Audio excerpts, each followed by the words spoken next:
Good morning everyone. আজকে আবার আরেকটি নতুন ব্লগে সবাইকে স্বাগত জানাই। তো আমি ডক্টর দীপ্তেন্দু মাহাতো।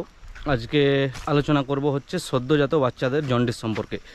তো সদ্যজাত বাচ্চাদের জন্ডিস কীরকম একটা সিরিয়াস ইস্যু সব ক্ষেত্রে হয়ে দাঁড়ায় না, কিন্তু কিছু কিছু সময় এটা সিরিয়াস হয়ে দাঁড়ায়। মেনলি জেনারেলি 60 to 70% বাচ্চাদের ক্ষেত্রে এই জিনিসটা দেখা যায়। অর্থাৎ প্রত্যেক 100 জন যদি বাচ্চা জন্মায় তাদের ক্ষেত্রে 60% ক্ষেত্রে কিন্তু জন্ডিস জিনিসটা একদম প্রকট হয়ে ওঠে, এবং তার পরবর্তী কি হয় সেই জিনিসটা নিয়ে আজকে আমি আলোচনা করব। তো ছোট বাচ্চাদের ক্ষেত্রে কি কি দেখে বোঝা যাবে যে তার জন্ডিস হয়েছে। প্রথমত হচ্ছে যদি চোখের যে সাদা অংশটা আছে, স্ক্লেরা পার্টটা, সেই জিনিসটা যদি হলুদ হয়ে যায়, অর্থাৎ কালো অংশের পাশে যে সাদা দাগটা, সাদা যে জায়গাটা আছে চোখের পাশে, সেই জায়গাটা যদি হলুদ হয়ে যায়, অথবা পুরো শরীর হলুদ হয়ে যাচ্ছে, এরকম যদি দেখা যায়, তাহলে বুঝতে হবে যে ওর জন্ডিস হচ্ছে, অর্থাৎ আমাদের তাকে ডাক্তারবাবুর কাছে নিয়ে যেতে হবে। আর যদি হাই কালার ইউরিন, মানে যদি খুব ঘন হলুদ পেচ্ছাপ হচ্ছে, অথবা পেল স্টুল, মানে হচ্ছে সাদা কালারের পায়খানা হচ্ছে, তো সেই ক্ষেত্রেও আমাদের জন্ডিসের কিন্তু পরীক্ষা করাতে হবে। তাহলে ছোট বাচ্চাদের জন্ডিস কেন হয় সেই কারণগুলো কিন্তু বড় বাচ্চাদের কারণ থেকে সম্পূর্ণ আলাদা। অর্থাৎ ছোট বাচ্চাদের জন্ডিসের কিছু কিছু কারণ আছে যেগুলো আমি বলতে চাই, যেগুলো প্রত্যেকের জানার খুবই জরুরি আছে, এবং সেগুলো সম্বন্ধে জানলে যাতে বাচ্চাকে তাড়াতাড়ি হসপিটালে নিয়ে যাই, আমি সেটাই চাই যে বাচ্চা যাতে ট্রিটমেন্টে কোনো ডিলে না হয় এবং বাচ্চা তাড়াতাড়ি যেমন হসপিটালে পৌঁছায়। তো এই যে জন্ডিসের যে কারণগুলো আমি বলছি, এই কারণগুলো কি কি কারণ আছে সেগুলো একটু জানা উচিত। অর্থাৎ প্রথমে হচ্ছে আপনার জন্ডিসের এই যে ব্যাপারটা, এটা কতটা কমন, অর্থাৎ বাচ্চাদের কত লোকের জন্ডিস হচ্ছে এবং কেন, এই যে নাম্বারটা জানা খুবই জরুরি। তবেই গার্জেনরা হয়তো বুঝতে পারবে যে জিনিসটা কতটা কমন। মানে অর্থাৎ যেসব টার্ম বাচ্চা, অর্থাৎ যাদের একদম 9 মাসের পরে, অর্থাৎ 36 সপ্তাহ 38 সপ্তাহের পরে হচ্ছে, টার্ম বাচ্চাদের, মানে সঠিক সময়ে যে বাচ্চাগুলো হচ্ছে, তাদের ক্ষেত্রেও কিন্তু জন্ডিসের চান্স 60%, মানে সেই নাম্বারটা কিন্তু অনেকটা বেশি। 60% নাম্বার কিন্তু অতটা কম নয়। 60% হওয়া মানে এটার মানে প্রিভ্যালেন্স অনেকটা বেশি। আর যারা প্রিটার্ম বাচ্চা, প্রিটার্মের ক্ষেত্রে কিন্তু জন্ডিসের একটা ভূমিকা আছে। প্রিটার্ম বাচ্চাদের জন্ডিসের রিস্ক কিন্তু অনেক বেশি থাকে। 80 থেকে 90% বাচ্চার কিন্তু প্রিটার্ম, অর্থাৎ যারা 34 সপ্তাহের আগে জন্মগ্রহণ করছে, যেসব বাচ্চা 34 সপ্তাহের আগে জন্মগ্রহণ করা বাচ্চাদের কিন্তু জন্ডিসের রিস্ক 80 থেকে 90%-এর ওপরে। অর্থাৎ প্রিটার্ম বাচ্চাদের ক্ষেত্রে জন্ডিস সম্পর্কে আমাদের সচেতন থাকতে হবে, এবং আমাদের পরবর্তী পরীক্ষাগুলো করতে হবে, কারণ প্রিটার্ম বাচ্চা জন্ডিসের ক্ষেত্রে মোর প্রোন টু জন্ডিস প্রিটার্ম বাচ্চা। দ্বিতীয় কারণ হিসাবে বলতে গেলে হচ্ছে ছোট বাচ্চাদের ক্ষেত্রে বড়দের তুলনায় আরবিসি, অর্থাৎ লোহিত রক্তকণিকার পরিমাণ কিন্তু অনেকটা বেশি থাকে।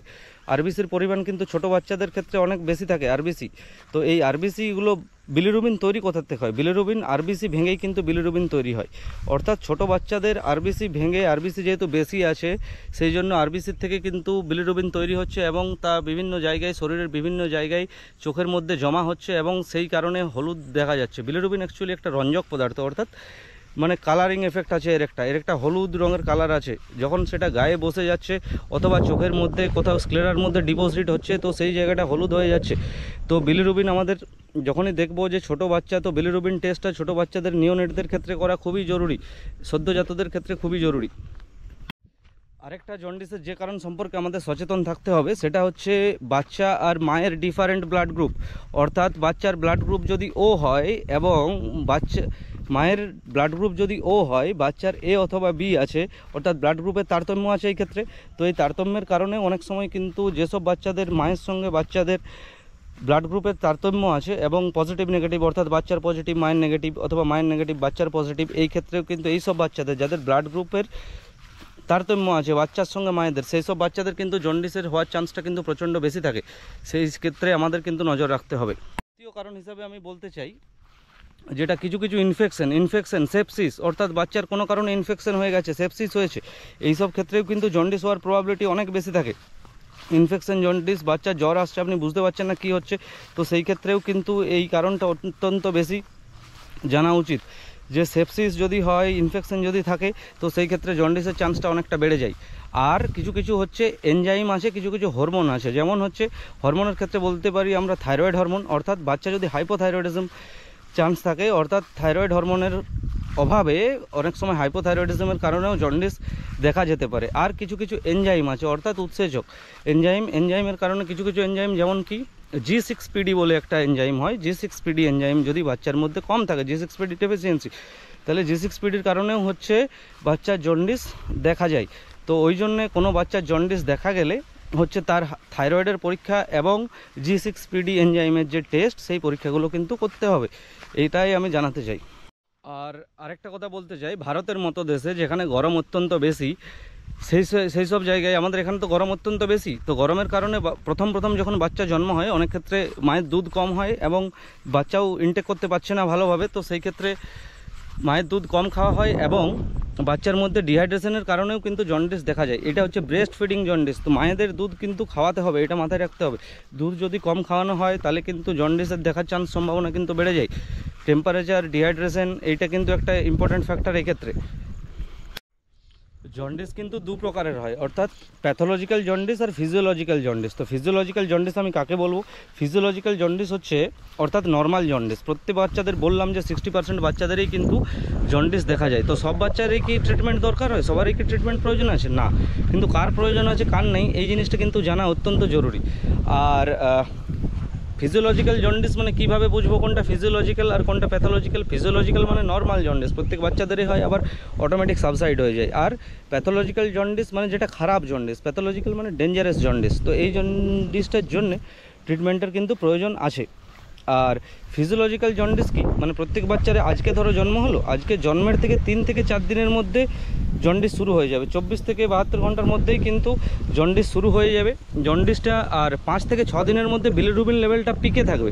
আর 7 দিন থেকে তার পরবর্তী সময়ে আস্তে আস্তে কিন্তু জন্ডিসটা কমতে দেখা যাবে। অর্থাৎ প্রথম 3 থেকে 4 দিনের মধ্যে জন্ডিস স্টার্ট হয়ে যাবে, 5 থেকে 6 দিনের মধ্যে একদম হলুদ হয়ে যাবে গা, আবার যদি অটোমেটিক্যালি চলে যায়। ম্যাক্সিমাম জন্ডিস এরকমই হয়, যেটা হচ্ছে 3-4 দিনে এলো, 5 দিনে একদম অনেক জন্ডিস মনে হবে যে কী হবে 6-7 দিনের বেলায় কিন্তু কম হয়ে গেল। এটা হচ্ছে ফিজিওলজিক্যাল জন্ডিস, এটা ম্যাক্সিমাম বাচ্চাদেরই কিন্তু দেখা যায়।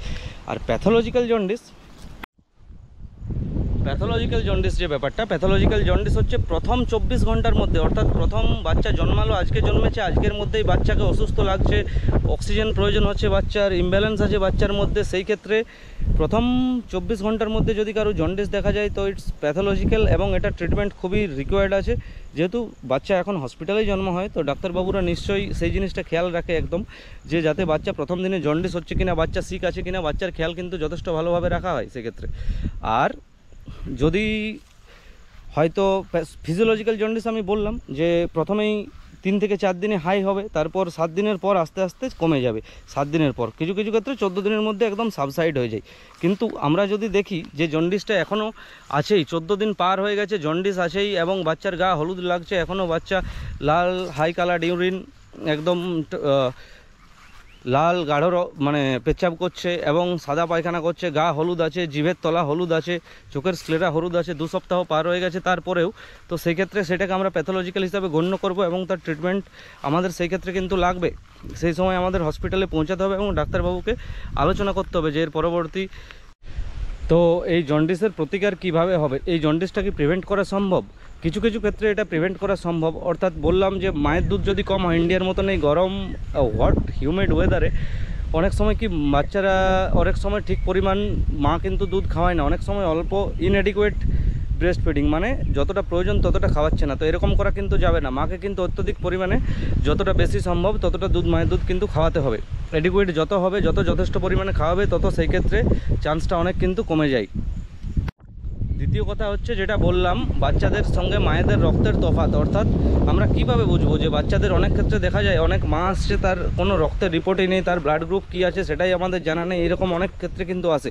তো মাদের বলবো বাচ্চা হওয়ার আগে অবশ্যই ব্লাড গ্রুপ টেস্ট, কিছু কিছু যে অ্যান্টিনেটাল চেকআপে যে টেস্টগুলো আছে সেগুলো অবশ্যই ফুলফিলভাবে করে রাখতে, কারণ ব্লাড গ্রুপ ম্যাচ অনেক সময় দেখতে হয়। তো মায়েদের ব্লাড গ্রুপটা থাকা জরুরি, কারণ বাচ্চাদেরটা হসপিটালে জন্ম হচ্ছে, আমরা দেখে নিতে পারবো যে বাচ্চাটা ব্লাড গ্রুপ কী আছে, কিন্তু মারা অনেক সময় ব্লাড গ্রুপ না নিয়েই চলে আসে। তো এই সময় মাদের সতর্ক থাকতে হবে যাতে ব্লাড টেস্ট করা থাকে, গ্রুপ নির্ধারণ করা থাকে, তো সেই ক্ষেত্রে আমাদের আর কি সুবিধা হয়। দ্বিতীয় তো বললাম যে ইনফেকশনের কারণে হচ্ছে আমাদের সেপসিস কিন্তু দেখা যায়, ইনফেকশন সেপসিস এইসবের কারণে কিন্তু জন্ডিস দেখা যায়। তো ইনফেকশন সেপসিস যাতে না হয়, অর্থাৎ বাচ্চা হওয়ার যে প্রসিডিওর সেসব ক্ষেত্রে যেহেতু স্টেরিলিটি মানে যাতে পরিষ্কার পরিচ্ছন্নভাবে জিনিসটা করা হয়, যাতে ইনফেকশন বাচ্চার মধ্যে না ছড়ায়, সেই জিনিসটা আমাদের খেয়াল রাখতে হবে। আর অনেক সময় বাচ্চার মা বাড়ির লোক কী করে একটা ছেঁড়া শাড়ি নিয়ে চলে এলো, শাড়িতে একদম অপরিষ্কার নোংরা এরকমভাবে শাড়িতে বাচ্চাকে মুড়ে নিয়ে রাখছে, মায়ের দুধ ঠিকঠাক করে খাওয়াচ্ছে না, এরকম একটা প্রবলেম দেখা যায়। বা মানে ঠিকঠাক করে স্টেরিলিটি মেনটেন করে না, পরিষ্কার পরিচ্ছন্ন রাখে না, আর কি বাচ্চাকে ওই নোংরা শাড়িতে মুড়ে রাখে। তো এই ক্ষেত্রে কিন্তু মানে জ্বর ফর বাচ্চা চলে আসে, বাচ্চা মায়ের দুধও ঠিকঠাক খাচ্ছে না। তো এই ক্ষেত্রে ইনফেকশন প্রিভেন্ট করার জন্য আমাদের কিন্তু সব জিনিস কিন্তু যাতে পরিষ্কার পরিচ্ছন্নভাবে হয়, সেই জিনিসটা কিন্তু আমাদের সচেষ্ট হতে হবে। তো এই জিনিসটা কীভাবে, এবারে ট্রিটমেন্ট কি, অর্থাৎ জন্ডিস হলে আমাদের কি করতে হবে। তো জন্ডিস যদি ধরা পড়ে যায়, ডাক্তারবাবুর কাছে আপনি যদি প্রথমে নিয়ে যান, ডাক্তারবাবু টেস্ট করতে দেয়, তো ডাক্তারবাবু সামনেই বসে আছেন, ডাক্তারবাবু নিজে করে দেবেন যে কী ট্রিটমেন্ট, ডাক্তারবাবু নিজেই আপনাদের গাইড করে দেবেন।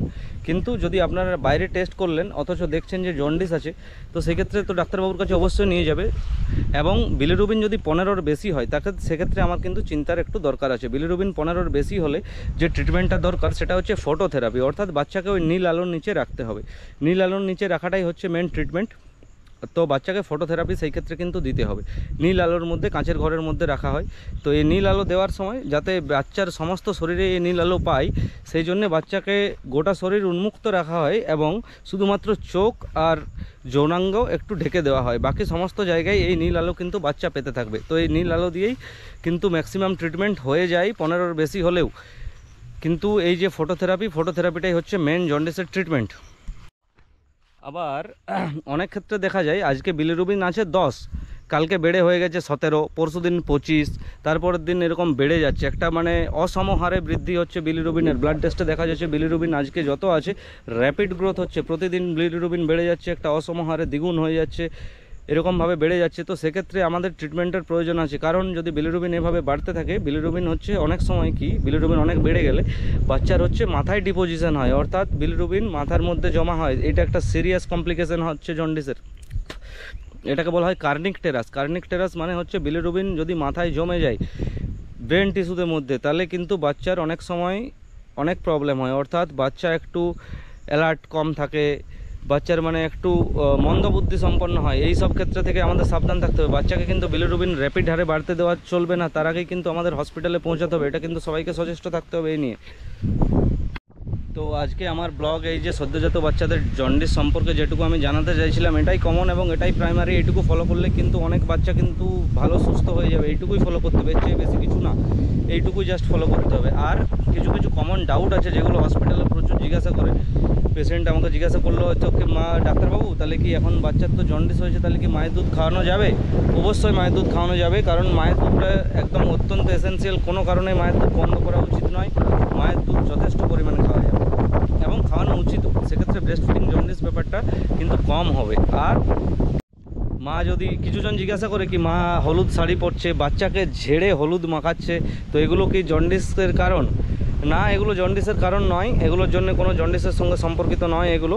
কিন্তু বাচ্চাকে অনেক সময় দেখেছি যে বাড়িতে নিয়ে গেছে, একদিন হয়েছে, ঝেড়ে হলুদ তেল মাখিয়ে পুরো একদম হলুদ করে বাচ্চাকে নিয়ে এসছে, বলছে ডাক্তারবাবু জন্ডিস হয়েছে। আরে যদি গোটা গায়ে হলুদ ঘষে দেয় তাহলে তো কীভাবে, চোখও তো ধোকা খেয়ে যাবে। আমরা দেখে অভ্যস্ত, কিন্তু হলুদ একদম যদি রং করে নিয়ে আসে বাচ্চাকে, তাহলে সেটা জন্ডিসের সঙ্গে তফাৎ করা জটিল হয়ে যায়।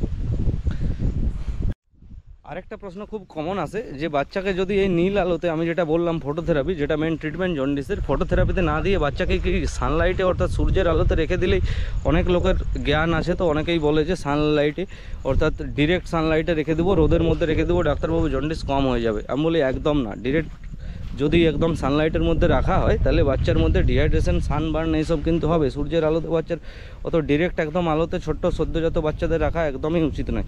অর্থাৎ ফিল্টার্ড সানলাইট বলে, মানে রোদ অন্যদিকে আছে, তুমি একটা যেখানে রোদ প্রবেশ করছে না আলোর মধ্যে রাখতে পারো, কিন্তু একদম ডিরেক্ট সানলাইটে কখনোই নয়। ডিরেক্ট সানলাইটে রাখা একদমই উচিত নয়, কারণ বাচ্চার এক্ষেত্রে ডিহাইড্রেশনের একটা চূড়ান্ত সম্ভাবনা থাকে এবং সানবার্ন অর্থাৎ সূর্যের আলোতে পুড়ে যেতে পারে বাচ্চা। এত প্রখর রোদ, ছোট বাচ্চার চামড়া এমনিতেই একটু কোমল হয়, কিন্তু তা বলে রোদে রেখে দেওয়া এটা কখনোই শোভা পায় না।